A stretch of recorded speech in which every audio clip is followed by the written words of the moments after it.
जौन ईबीसी बा अत्यंत पिछड़ा समाज जौन बा उ हर हाल में ये बात के कोशिश कैलस कि उनका लगे विकल्प कहाँ बा, तो विकल्प दुइये गो रहला, या तो मायावती रही है या फिर भारतीय जनता पार्टी रहा। 100% वोट जाए के पूरा संभावना रहा समाजवादी पार्टी के, जौन में कोनो बंटवारा न रहा, तो 76% वोट गई बा समाजवादी पार्टी के, जौन की लैंडस्लाइड बा। 2017 के तुलना में भाजपा के 13 सीट के नुकसान जरूर हुई बा, लेकिन भाजपा यह 38 सीट लेके बा। रामनगरी एकरा कहल जाला और एहिजा जबरदस्त ढंग से पूरी तरह से भारतीय जनता पार्टी अपन छाप छोड़ ले बा।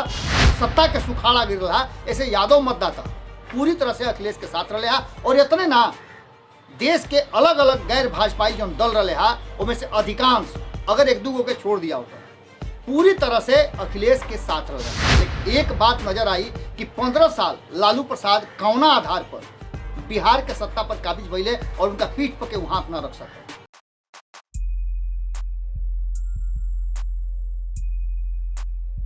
बदल के रख देला मैं समीकरण एक पल में, बदल के रख देला मैं समीकरण एक पल में, सचहूँ सियासत पलेला कल बल छल। गोड़ लागत नहीं हेरा से अभिनंदन बरुआ के अपना कार्यक्रम जना के नाम हो। 5 राज्य के चुनाव परिणाम आ गई और चुनाव परिणाम में जौन खास करके अगर कहल जाओ कि गोदी मीडिया से हट करके समीकरण जौन भई रहे, जौन विश्लेषण भई रहे और जौन आंकड़ा निकालल गई रहे, वो आंकड़ा पूरी तरह से ध्वस्त हो गया। एक मतलब रहे कि कहीं ना कहीं कांटा के टक्कर जौन रहे वो टक्कर कांटा के ना होकर के Bharatiya Janata party clean sweep कैले बा। एंटी इनकम्बेंसी वगैरह जितना भी चीज़ बा वो सारा चीज़ तमाइल रह गई और कहीं ना कहीं भारतीय जनता पार्टी जौना जौना राज्य में अपन खूटा गढ़ले रहे और मजबूती से भीतरी तक ले हिला दिले। अब एक खूटा पर कितना जोड़ लगावल जाई ये तो आवे वाला वक्त बताई, लेकिन एक बात पक्का बा कि कहीं ना कहीं भारतीय जनता पार्टी जौन नया रणनीति अपनौलस, नीति अपनौलस, वो बड़ा कारगर सिद्ध भई। और कहल जाला कि राजनीति में साम दाम दंड भेद सब अपनावल जाला और ये बात कैसे और लोग भुला गई ओकरा पीछे के भी रणनीति रुआ के बताई। आज ये बात खुलासा करब कि आखिर नीतीश कुमार 17 साल से बिहार के सत्ता पर बाड़न, ओकरा पीछे के रणनीति का बा उनकर, और आगे भी वो नया प्लान रचता रहे। वो प्लान का बा और प्लान के भनक भारतीय जनता पार्टी के कैसे लागल, एकरा पहले के कहानी अगर कहल जाओ तो कहीं ना कहीं ये पूरे कहानी में एक बात नजर आई कि 15 साल लालू प्रसाद कौना आधार पर बिहार के सत्ता पर काबिज भइले और उनका पीठ पर के वहाँ अपना रख सके। ओकरा बाद नीतीश कुमार भले ही भारतीय जनता पार्टी बड़ा दल बा, लेकिन ओकरा बावजूद नीतीश कुमार के पीछे पीछे चलत रहा। तो वह जानता नहीं कि दांव और पेच सीखे खातिर सबसे बड़का चीज़ बा कि सब्र करे के पड़ेला, और भारतीय जनता पार्टी के सब्र भइल और सब्र के फल बड़ा मीठा लागल। हालांकि ये बात के लेकर के आगे के रणनीति बहुत ही घातक और कहल जाओ तो मारक होके जा रहा है देश में। हम ये चलते कहता नहीं कि सत्ता के संघर्ष में, सत्ता के लड़ाई में के हित के दुश्मन बा, इस बात के अब पहचाने के घड़ी आ गई बा। और पहचानला के बाद भी सत्ता खातिर हर समझौता करे खातिर तैयारी हो रहा। सबसे बड़का बात बा कि कहीं ना कहीं जौना तरीका से भारतीय जनता पार्टी नीतीश कुमार के जितना प्लान रहे, जितना उनकर क्रियाकलाप रहे, वो सब के अध्ययन कैलस और ओकरा के उत्तर प्रदेश में बड़ी जबरदस्त ढंग से लागू कैलस। उत्तर प्रदेश में रुआ लोग के पहले बतौले रही कि जौना तरीका से वोट के बंटवारा भ गई और एक तरफा वोट हो गई रहा, मुस्लिम के वोट इरुआ पक्का मान के चली कि दूसरा तरफ ना जाए वाला रहा, अखिलेश यादव के ही जात रहा और ये वोट में कोई बंटवारा ना रहा। दूसर का तरफ यादव के वोट चूँकि सत्ता के सुखाड़ा गिर रहा, ऐसे यादव मतदाता पूरी तरह से अखिलेश के साथ रहे हा। और इतने ना, देश के अलग अलग गैर भाजपाई जो दल रहे हा उनमें से अधिकांश अगर एक दो के छोड़ दिया होता पूरी तरह से अखिलेश के साथ रहे, लेकिन ओकरा बावजूद भी लगभग 32-33% वोट उनका हाथ भैला के बावजूद सत्ता से दूर रही। और भारतीय जनता पार्टी जो साम दाम दंड भेद अपनौलस, जो नीतीश नीति रहे वो नीति पर पार पा गई। सबसे बड़ा आंकड़ा बा कि कहीं ना कहीं सबसे बड़ा गेम चेंजर भई रहे महिला वोटर। महिला वोटर के रिझावे खातिर भारतीय जनता पार्टी और योगी आदित्यनाथ जो गेम प्लान रचले वो पूरी तरह से सफल नजर आई। और नीतीश कुमार के रणनीति के सबसे बड़ा हिस्सा अगर कुछ बा तो महिला वोटर बा। दुआ देख होगा कि महिला के आरक्षण से लेकर के महिला के सुरक्षा तक ले हर बात नीतीश कुमार के महिला से ही शुरू होता। और आज से 8-10 दिन पहले रुआ लोग के जब 5वां चरण के चुनाव खत्म होते रहे तो महिला के लेकर के हम एगो एपिसोड के ले रहे, भारत लाइव पर भी रहे और खूंटा ठोक में भी चर्चा होकर के ले रहे। वो पूरी तरह से कारगर साबित भइल और यूपी में महिला वोटर दोबारा कमल खिला दिली। ये बात साफ साबित हो गई बा। ये बात के लेकर के आज के खूंटा ठोक में जौन बा कि नीतीश के प्लान कई के हैक भाजपा लगा दिलस ब्रेक। और ये ब्रेक लागल बा केकरा पर, इहो बात लोग के बताई।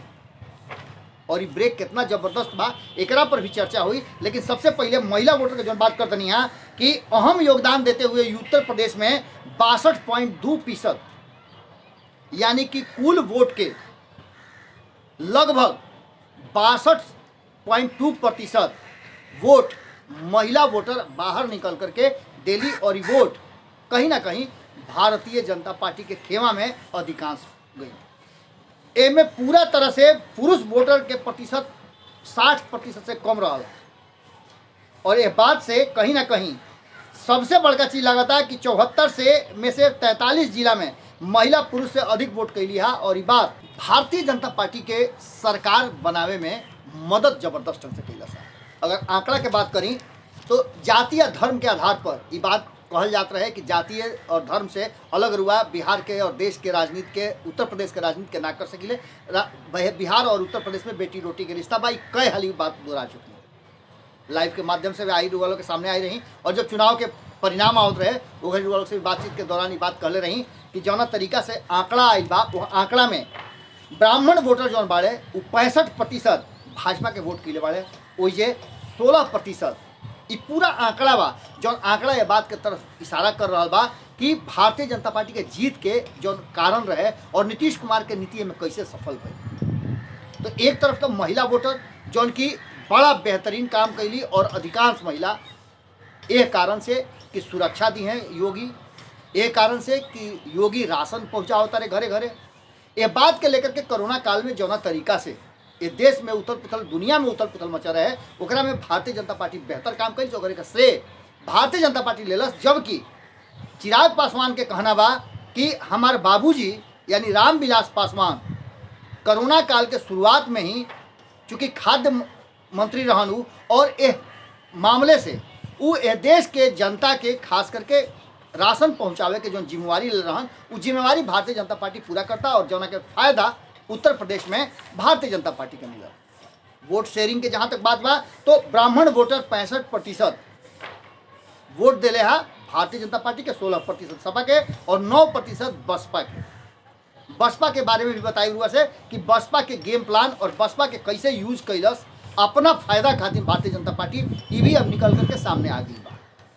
राजपूत वोटर के बात करी तो 71%, खास करके सवर्ण वर्ग के बात करी तो वो चाहे लाख खिसियाई हो खस भारतीय जनता पार्टी से, लेकिन उनका अंधेरा में एक रोशनी जो नजर आवत रहे वो भारतीय जनता पार्टी नजर आवत रहे। और ये रोशनी में उनका आगे के भविष्य नजर आवत रहे कि अगर योगी आदित्यनाथ ना आई हैं तो हो सकेला कि समाजवादी पार्टी अपना पुरनका ढर्रा में वापस आ जाए। जबकि अखिलेश अपना के बदले के पूरा प्रयास के लिए रहन, A to Z के बने खातिर हर संभव प्रयास के लिए रहन। वो लोग पहले बदले रही कि अपना मंच से मुस्लिम समाज के और यादव के एक साथ साथ जौन लोग समाज में बहिष्कृत बा वो लोग के भी खास करके दबंग लोग के उस सब लोग के अलग रख ले रहे। बाहुबली साफ नजर ना आइले। एकरा अलावे जाटो वोट के बात करी तो 34% वोट जाटो। कारण कि देखिए पूरा समीकरण जो बा पहला दूसरा तीसरा चौथा राउंड में जब 7वां राउंड तक वोट भइल वो वोट में पूरा तरह से खुल करके अब सामने आ गई बा कि कहाँ कितना वोट भइल और कहाँ से कितना सीट ले आई। तो एकरा मतलब बा कि वोट देवे वाला लोग केकरा प्रश्रय दिया।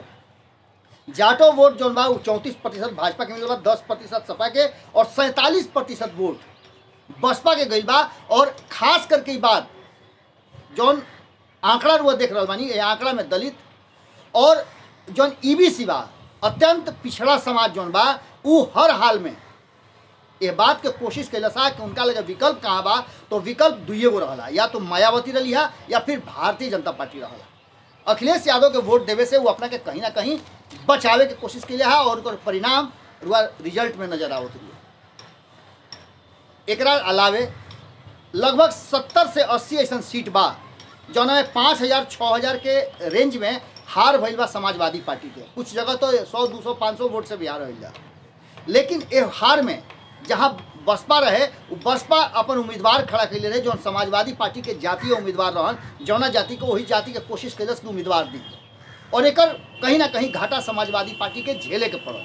भारतीय जनता पार्टी के गेम प्लान के हिस्सा भी रहे और मायावती जौना तरीका से चुनाव लड़ली उस सबके पता बा और ये साम दाम दंड भेद भारतीय जनता पार्टी के कारगर रहा।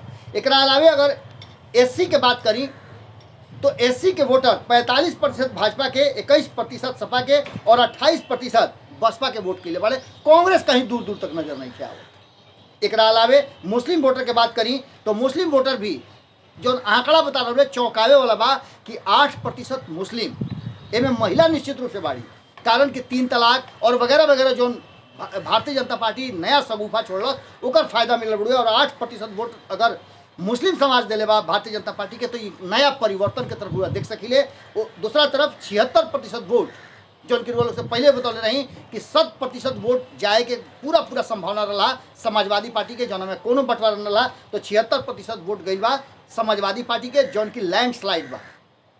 7% वोट बसपा के गई बा। एकरा अलावे अगर यादव वोट के बात करी तो 19% यादव जौन की अपना के वो यादव समाज के से बाहर निकाल करके विकास के तरफ देख रहा बड़े, या फिर अखिलेश यादव से नाराज यादव जो रहे हैं वो 19% वोट दिले वाले भारतीय जनता पार्टी के, 73% वोट दिले वाले समाजवादी पार्टी के और यादव समाज जो बा 4% वोट दिले रहा बसपा के। एकरा अलावे ओबीसी के वोट सबसे बड़ा चेंज रहा महिला और ओबीसी के वोट 64% ये वोट पड़ल बा भारतीय जनता पार्टी के, 23% वोट पड़ल बा अखिलेश यादव के समाजवादी पार्टी के और एमे 6% जौन वोट बा वो आइल बा बसपा के। एकरा अलावे अगर आंकड़ा देखी कहीं ना कहीं तो एगो आंकड़ा और बता रहा बा कि जौना में पहला चरण में जो वोट भइल, पहला चरण के वोट में 11 जिला के 58 सीट के वोट भई रहे।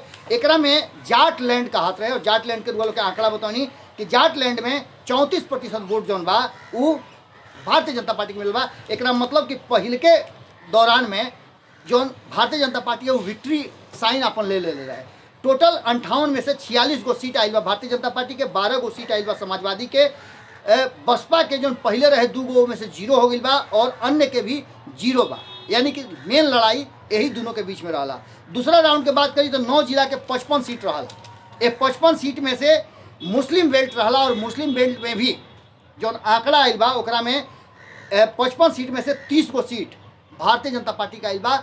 एक मतलब बा कि ओबीसी वोट और महिला वोट कहीं ना कहीं और 8% जो मुस्लिम वोट रहा वो सब मिला करके भारतीय जनता पार्टी के लीड दिलस और 55 में से 30 सीट आई और 25 सीट आई बड़ुए समाजवादी पार्टी के। एजा भी बसपा और अन्य के खाता नहीं के खुलल। तीसरा चरण में 16 जिला के 59 सीट रहे, यादव लैंड कहल जाते रहे और एजा भारतीय जनता पार्टी लीड ले बा। सबसे बड़ बात बा कि यादव लैंड में भी कहीं ना कहीं भारतीय जनता पार्टी के लीड मिलल बा और ये पूरे में 7 सीट के नुकसान तो जरूर भइल बा पिछला चुनाव से, लेकिन 44 गो सीट ले में सफल भइल बा।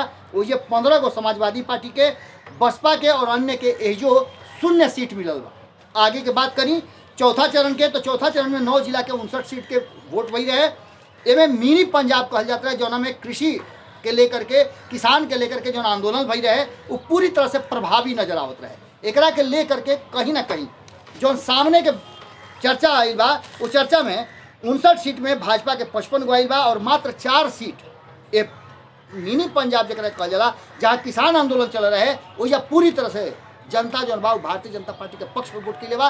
शायद ही हो सकेला कि प्रधानमंत्री के जो कृषि कानून वापस ले वाला बात रहे ओकरा असर के कारण भइल बा और एजा से 55 सीट आइल बा भाजपा के, 4 सीट समाजवादी पार्टी के और एजा भी बसपा और अन्य शून्य बाड़े। 5वां चरण में 11 जिला के 59 सीट में चुनाव भई रहे। 2017 के तुलना में भाजपा के 13 सीट के नुकसान जरूर भइल बा, लेकिन भाजपा एजा 38 सीट लेके आइल बा। रामनगरी एकरा कहल जाला और एजा जबरदस्त ढंग से पूरी तरह से भारतीय जनता पार्टी अपन छाप छोड़ ले बा।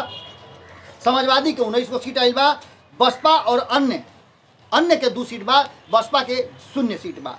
छठा राउंड के चुनाव में 10 जिला के 57 सीट के चुनाव वोट भई रहे। ओकरा में योगी लैंड कहल जाला एकरा के। योगी के एजा दबदबा बा और एजा जबरदस्त योगी के असर देखे के मिलल। हालांकि पूरी तरह से योगी के किला में बसपा के गढ़ कहल जात रहे, जौन की समाजवादी पार्टी के गढ़ रहे, लेकिन ये गढ़ पर पूरी तरह से भाजपा अपन खूटा ठोक दिले बा और 46 गो सीट 57 में से अपना खाता में रख ले बा। वही 11 गो सीट समाजवादी पार्टी के और बसपा के मात्र 1 सीट जौन की ओकर गढ़ कहल जाता प्राप्त हुई बा, अन्य के खाता में 1 सीट गई बा। वही अगर बात करी रुआ 7वां राउंड के, तो 7वां राउंड में भी 9 जिला के 54 सीट के चुनाव भई रहे और एकरा में बराबर के मैच कांटा के बरल बा। काशीगढ़ एकरा कहल जाला और काशीगढ़ में समाजवादी पार्टी और बसपा तो पूरी तरह साफ भइल बा। समाजवादी के 27 सीट आइल बा और एजा पूरा मैच जौन बा टाई होके गइल बा। ये पूरे मामला में अगर उठा के देखी तो जौना तरीका से भारतीय जनता पार्टी उत्तर प्रदेश में अपन कमाल के लिए बा, योगी फैक्टर पूरी तरह से लागू होइल बा और बुलडोजर बाबा बुलडोजर हुआ देखला ही नहीं। एकरा अलावे बात अगर करी तो अन्य जौन रहला उत्तराखंड में भी भले ही मुख्यमंत्री हार गए, हालांकि हम शुरू से बताते नहीं कि मुख्यमंत्री काम बहुत बढ़िया के ले रहा और उनका हारल कहीं ना कहीं ये बात की तरफ इशारा करता कि भारतीय जनता पार्टी तो जरूर जीत गई, मोदी फैक्टर काम कैलस और कहीं ना कहीं ओइजा के मुख्यमंत्री अच्छा काम कैला के बावजूद भी सीट अपन ना बचा पौले। अगर बात करी गोवा के, तो गोवा में भी सरकार बनावे में भारतीय जनता पार्टी सफल भई और मणिपुर में एक नया अध्याय जुड़ल, जौन की नीतीश कुमार के भी 6 गो सीट मिलल। अभी सीट रुआ जानते बानी कि एकरा पहले अरुणाचल में भी 7 गो सीट जीत के आई रहन, ओकर परिणाम रुआ पता बा।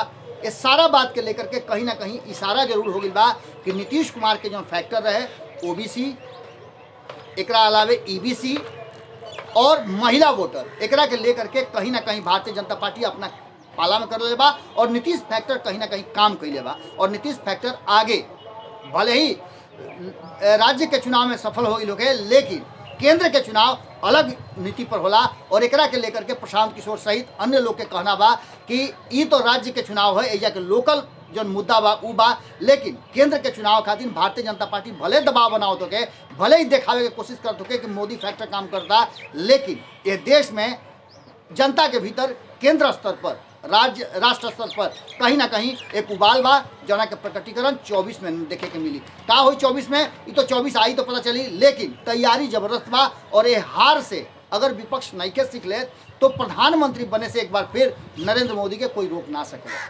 आज के छूटा ठोक में रुआ लोग से ऐसे विदा ले, कल फिर भेंट करे के वादा के साथ। रुआ जानते बनी कि भारत लाइव पर लगातार हम आइले खूटा ठोक पर हम चाहतनी कि रुआ अपना भाषा में आ करके एकरा पर जौन भी लिखे पढ़े गावे बजावे कहे के बा वो आके कहीं सब है। रुआ लोग से निहोरा करतनी कि भाषा के माई भाषा के सम्मान करी सब है और ए सम्मान खातिर कोनो तरीका के एकरा में कोई बंटवारा ना हो सकेला। रुआ आई राउत स्वागत बा, गोड़ लागत।